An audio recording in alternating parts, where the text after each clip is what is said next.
Il n'a plus, s'il a pu aller continuer. Moi, je crois que c'est le cas de chacun d'entre nous, pour voir, je me suis rendu compte de la composition qu'il y avait dans la salle ici. Presque les personnes, les institutions dont on avait besoin étaient représentées.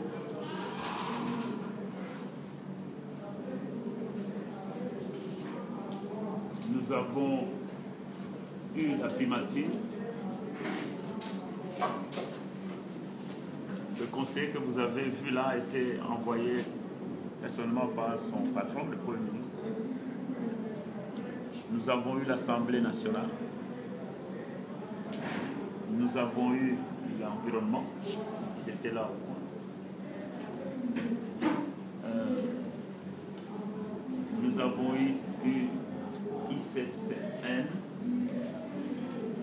et les universités. Sans compter les églises, parce que les églises, les représentants des églises étaient. Bref, la salle était pleine. Nous avons eu des mandataires au milieu de nous. Et tout à l'heure, je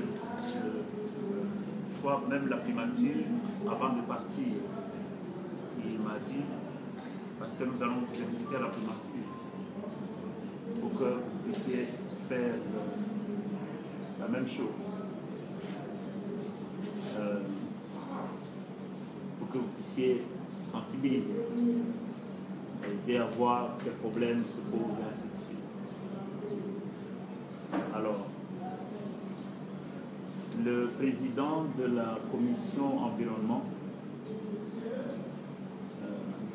lorsqu'on lui a dit que je partais de jeudi, en principe dans 2 jours, il a estimé que je ne dois pas partir sans qu'on se voie. Nous avons suivi l'intervention de ICCN. C'est un organisme spécialisé avec lequel nous devons avoir une collaboration de taille, surtout en ce qui concerne le choix des plans et la vulgarisation des plans. Ça là, c'était l'une de mes inquiétudes. Je me disais, y a-t-il un organisme ici qui est spécialisé dans les plans, qui peut comprendre le langage que nous, on utilise?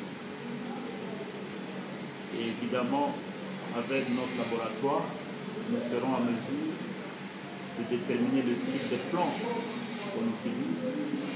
Et avec leur collaboration, nous aurons à faire la sensibilisation. Vous voyez, lorsqu'il se pose un problème de monoxyde de carbone, quelle est la plante qu'il faut? Donc, à l'intérieur d'un espace, il y aura la combinaison de plusieurs plantes. Vous voyez?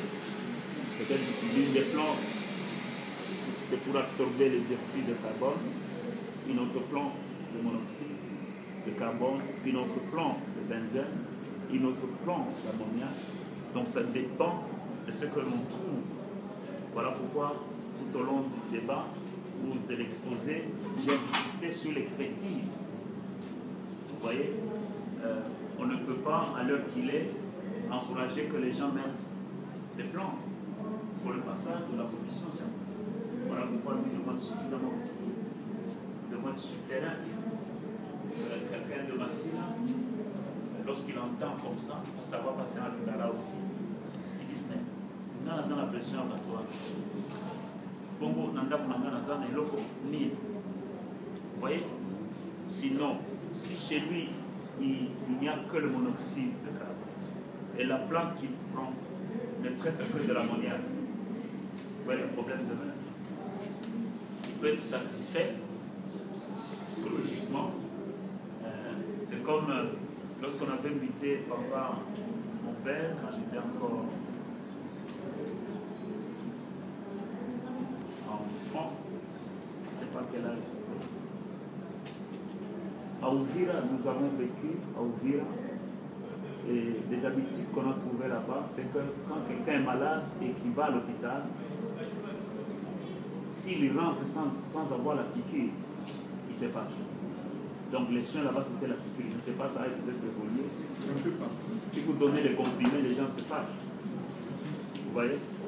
Alors nous, comme je viens de dire aux amis qui m'ont posé des questions, nous voulons que l'homme connaisse les problèmes de l'environnement à partir de son propre milieu. Parce que l'homme se soustrait à ce problème. Il dit non, c'est pas mon affaire. Maintenant, on lui dit que ce problème-là se pose dans ton milieu, dans ton environnement intérieur, et tu es responsable. Tu peux résoudre cette question. Comment? Ce sont les solutions qu'on a préconisées, entre autres, la ventilation naturelle, qui ne coûte rien, et aussi la combinaison des plantes par rapport aux polluants qu'il y a.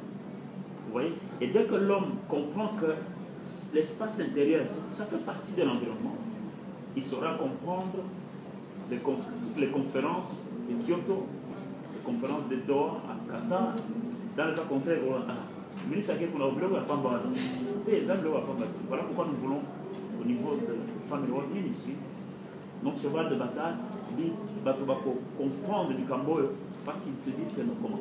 Toi là, tu influences l'environnement, tu influences l'atmosphère. Comment? Voilà. À cause de tes habitudes. Vous voyez? La braise, le bois que tu chauffes, vous voyez? Et le fait, par exemple, d'avoir 50 personnes dans une petite maison, je veux bien l'hospitalité, c'est une bonne chose. Mais malgré ça, les gens doivent savoir qu'ils sont en train d'être asphyxiés, quoi. Et comment résoudre cette question? C'est peut-être quand les gens disent oh, nous n'avons pas où aller, ils disent ok, on va peut-être multiplier le nombre de plans pour pouvoir absorber l'excédent de gaz carbonique. Donc, mes frères, mes sœurs, la balle nous est lancée. Je crois que ce n'est plus le temps de dormir sur les lauriers. Nous devons accomplir tout ce que nous avons dit. Et que par la grâce du Seigneur, le laboratoire soit opérationnel cette année. Nous voulons être sûrs que, comme il y a eu des questions, vous voyez par exemple, nous devons avoir de l'expertise pour guider même les gens. Hein? On pose des questions sans pour autant comprendre. Vous voyez? Et je crois que avec ce que nous sommes en train de faire, les gens nous seront